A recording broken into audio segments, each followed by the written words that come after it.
Hello, I'm Melissa, and welcome back to Into the Shadows. Today, I'm sharing about my own personal navigation of dreams, how they've been showing up for me, and why they've become such an important guide in my life, especially through this time of putting myself out there and sharing my voice with the world. Honestly, this podcast has been a lot harder than I anticipated. It's also been really beautiful because on this path of dream work, when you show up and you listen, and you're doing things in your life, you're getting direct messages from your psyche, and it really helps you to keep going. So in that way, it's been a really beautiful process, but the harder part has been just kind of wallowing in the shame spirals and the resistance and the vulnerability of it all. If you've tuned into previous episodes, I spoke about who stole my voice and growing up in a really dysfunctional family and around a lot of narcissism. And so if you're tuning in and you are familiar with that dynamic, then you know how hard it is to have a voice around people who are uncomfortable with your truth. So, speaking to those things that I've been through and declaring it to the world and out loud has been extremely challenging. So, I've been in a lot of shame spirals and just even contemplated deleting it because it's just so uncomfortable to, I guess, question my truth, question my voice, question if I'm allowed to say certain things, if I'm not. And I guess I'm putting this out there today because I just want to keep this really human. And it feels good to share and speak to the vulnerabilities that are coming up and to loop it through with my dreams, just so you can see how beautiful and amazing it is when you challenge yourself into doing something hard, and how your psyche shows up and meets you halfway. So about 8 months ago, I made a commitment to myself. In the past, I had had so many amazing dreams, but I never really knew how to integrate them and to show up and, I guess, take them seriously. So 8 months ago, I decided I'm going to get a journal. I'm going to write down every single dream without fail, even if I at first think the dream is kind of dumb, which turns out even like the quote unquote dreams that we think are dumb actually turn out to be extremely profound. So never discredit a dream just because the message is a little weird or wonky or seems pointless. There's always a deeper meaning. But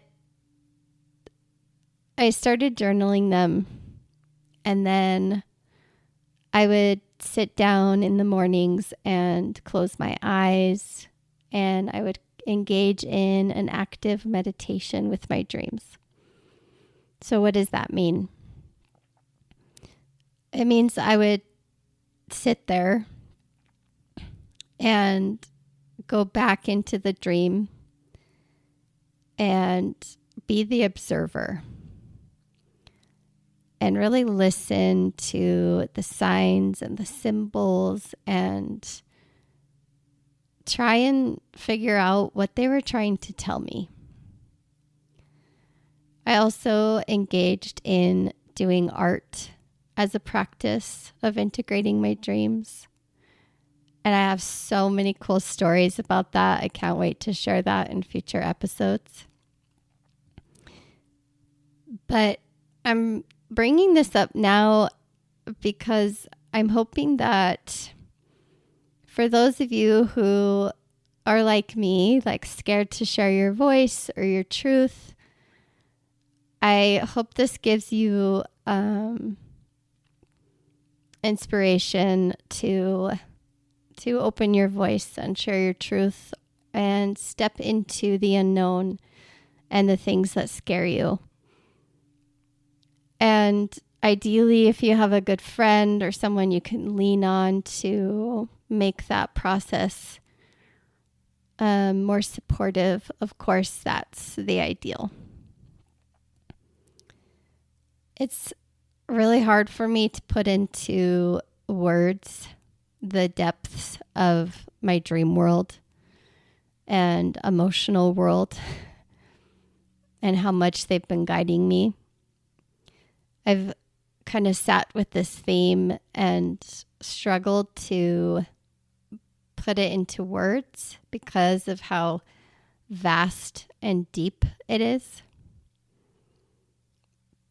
But it's been helping me to show up to this podcast. My dreams are actually what gave me the idea to start this podcast. And they're also showing me the truth and the reason I've been going through these shame spirals and having so much fear around sharing. As I started to pay attention to my dreams, I discovered Carl Jung. He was one of the first people I found who treated dreams like they really mattered. And I was really drawn to that. I've always had really amazing, vivid, powerful dreams, but I didn't know how to integrate them. I didn't really understand what they were trying to tell me. And so following a framework and the guidance of Carl Jung, I was able to decode them. So to give you a little bit of background on dream work and what Jung said that they meant, I'd love to start here. This is one of my most favorite quotes. And he said, "Until you make the unconscious conscious, it will direct your life and you will call it fate." For me, that's the heart of dream work. I think so often we go through life thinking that life is happening to us as opposed to life is happening for us. And I really think that quote, I'm going to say it again, until you make the unconscious conscious, it will direct your life and you will call it fate. It really gives a context for how important it is for us to integrate our subconscious. Dreams are the unconscious that speaks to us. They reveal what's hidden and they bring awareness and deep guidance from the unknown. At the center of Jung's work was what he called the self, and that's with a capital S, which is an archetype of wholeness that is bigger than our everyday ego. The ego is the I that manages your life, but the self is the larger pattern trying to guide you to wholeness. Jung saw the process of moving towards the self as the deepest task of a human life. And he called this process individuation. You can think of the self as the mystery within us. It's not fully knowable, but it's always pulling us and guiding us home to who we truly are. And Jung made it clear that this mystery isn't something we can solve once and for all. It's something we're meant to live in relationship with. For him, living a human life was whether we were connected to something infinite, to a reality that was much larger than ourselves. For me, that infinite is what I feel when I approach my dreams with presence and with devotion. They become a living conversation with the psyche, with the mystery. There's a kind of guiding intelligence that wants to lead me home. And I've seen this show up again and again in my dreams, guiding me, giving me insight, and helping me see where I still have work to do. And maybe places where I've graduated or I'm doing better. My dreams have been quite literally actively teaching me how to be more grounded while walking this path of doing my podcast and sharing my truth. So I'd love to share with you a dream arc that shows how dreams really do guide us through challenges and into this process of individuation. So after launching my podcast, I had a series of dreams. We're going to call this a dream arc. And one of the first dreams I had was, it was a dream about a cliff. And it felt like an initiation dream. But I was playing this game on the side of a mountain. It was kind of like a outdoor riddle game. And there was me, a crowd of people, and my inner knowing girl who was there. And we had come outside and we were trying to solve this riddle, and this inner knowing girl said out loud, "Joe Rogan is buried in the ground alive." And as soon as she noticed it, the me who was watching grabbed her hand and I jumped off a 1,000-foot cliff. And as I jumped, I felt this tinge of guilt, like I had done something wrong. And when I woke up, I realized it was about trusting myself to leap, and how I grabbed my inner knowing, the part of me that knew I was supposed to do this podcast, but also seeing how I forgot to ground that leap, which is one of the big reasons why I have been spiraling.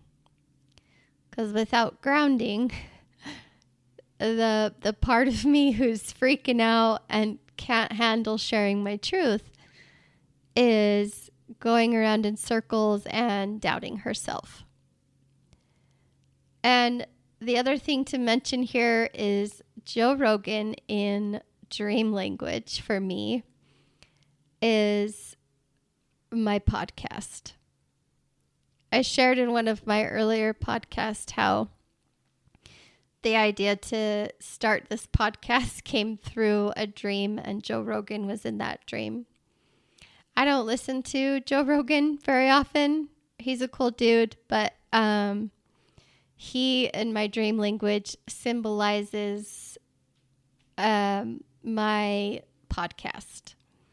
But because he is male, he also symbolizes this inner masculine, this animus is what Carl Jung calls that.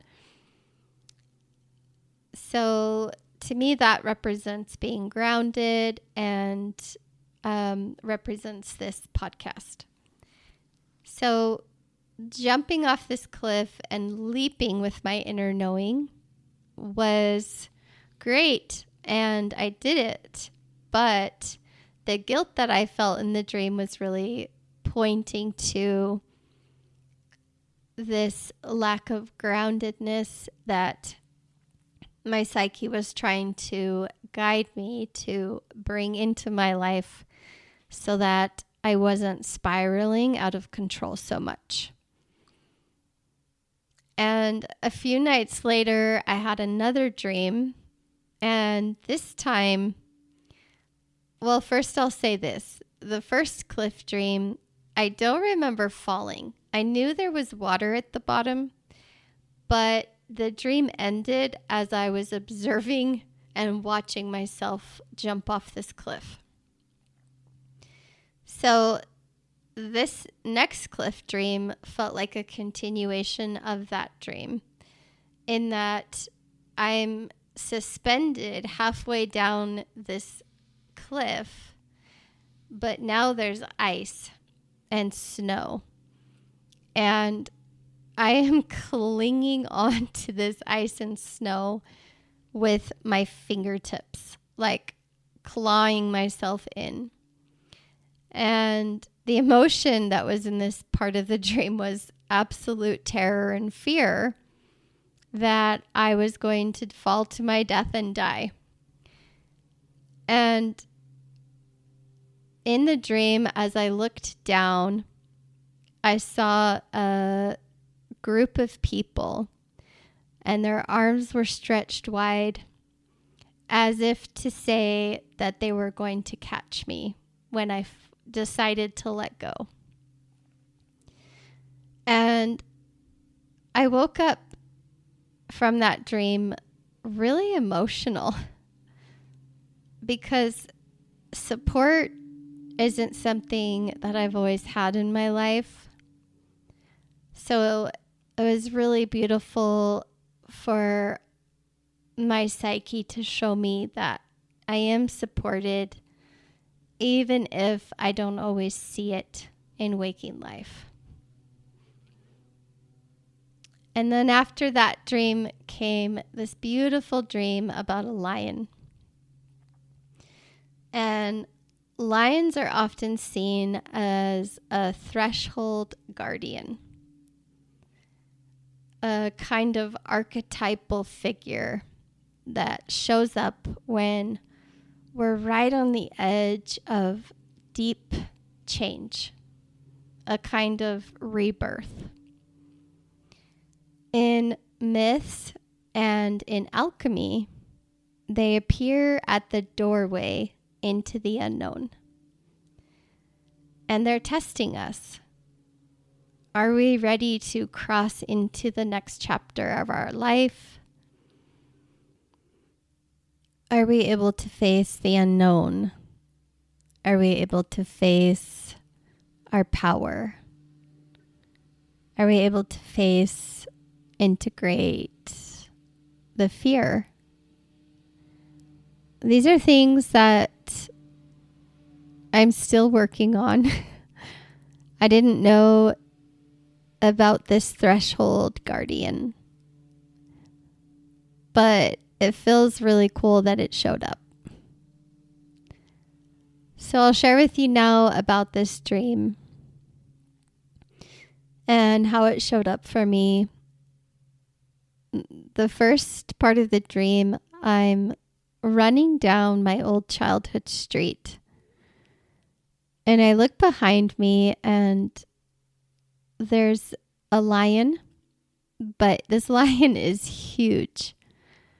It looks like a stuffed animal, and it's probably 5 times the size of a regular lion.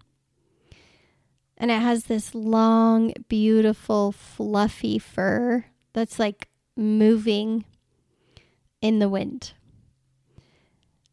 So I'm running down this street and I look behind me and there's this huge lion. And it was running with me for a moment. And I remember getting a little bit scared of the sheer largeness of the lion. The demeanor and the way it looked, it wasn't fangy or bloody or scary, but it was definitely big, and it made me a little nervous. And to my right, a car appeared, and I got in the car, and I drove with this lion, and then the lion disappeared. And then I'm approaching my old childhood home.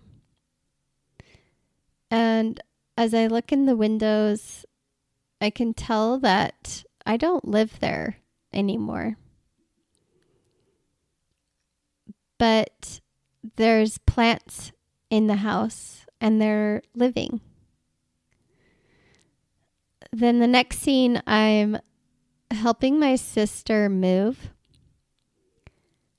And she's asking me to help her organize and put things away. And so I do. And in the background, she's asking someone about nutrition advice. And in the dream, there was a little bit of confusion. And I piped in and shared my opinion. And I just said, oh, well, you know, this can make your blood sugar high. And in the dream, she told me to shut up. And I don't know what I'm talking about. And I remember just feeling really deflated. And this wasn't out of the norm for me and my relationship with my sister. This was something she actively did throughout my life, but I always stayed quiet. And in the dream, I stayed quiet. I let her criticize me and belittle me. And the crazy part is I continued to help. But as I stayed and I helped, I heard a message. And I heard, your root is hollow. So it was really crazy because here I'm at this threshold, really actively trying to step into my voice and step into my power, just like this threshold guardian shows you. And it showed me that in the face of criticism and belittlement, I stayed quiet and I still helped out of obligation and feeling that I hollowed myself to stay in connection, to survive, to be part of the group. So this arc was showing me that the shame spirals that I had been actively working through weren't really about whether the podcast was good or not. It was old family conditioning. Silencing my voice so that I wouldn't be abandoned by my sister and my family of origin. It's kind of like that murder, like despite being disrespected, I still served those who were hurting me. So this threshold guardian and this podcast really brought that pattern to the surface. Because speaking my truth really touches on the exact same fear around being ostracized, being not accepted, around having connection and making sure, kind of like tiptoeing to make sure that I'm saying the right things or I'm doing the right things and I won't be rejected. So the cliff, the lion, and the hollow root, each of those dreams has brought me guidance so that I can come face to face with the shame that has kept me stuck and kept me small. And if I let the fear win, if I let the shame win, then I won't be able to cross the threshold. But if I sit with them and I integrate the fear and the shame, then I'm more able to integrate that lion, which means that the strength of that lion, the courage, is an invitation for me to integrate. And whether I step down and quit or I show up with courage, that will shape the path ahead. And the thing is, I'm so grateful for my dreams because they're really what's kept me going and helped me not give up. And this is the point of decision. Will I keep hollowing out my voice, or will I step into my sovereignty? And I'm still learning how to feel sovereignty in my body. Sometimes I still feel hollow, and I'm still actively integrating these pieces. But I believe that's part of it too. Individuation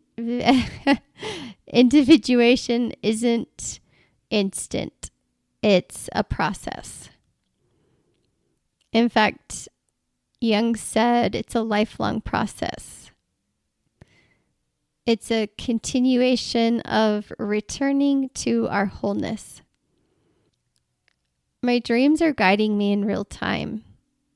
And I'd love for you to come along with me in this process. And if you'd like, you can try writing down a dream, maybe one from your past, maybe one that lingers. But I invite you to sit with it, integrate it, listen to it, journal it, and notice what it's trying to tell you. Because if there's anything that I've learned through this process, and I might be repeating myself here, but I'll say it again. When we meet the psyche, it meets us more than halfway. It's like life's mystery really does want to help us come home. Come home to ourselves and our true path. And it wants to show us all of the things that get in the way of our healing. Thank you so much for being in this vulnerable space with me today. It means the world that you would take the time to listen and that you're walking this path with me. Have a beautiful day.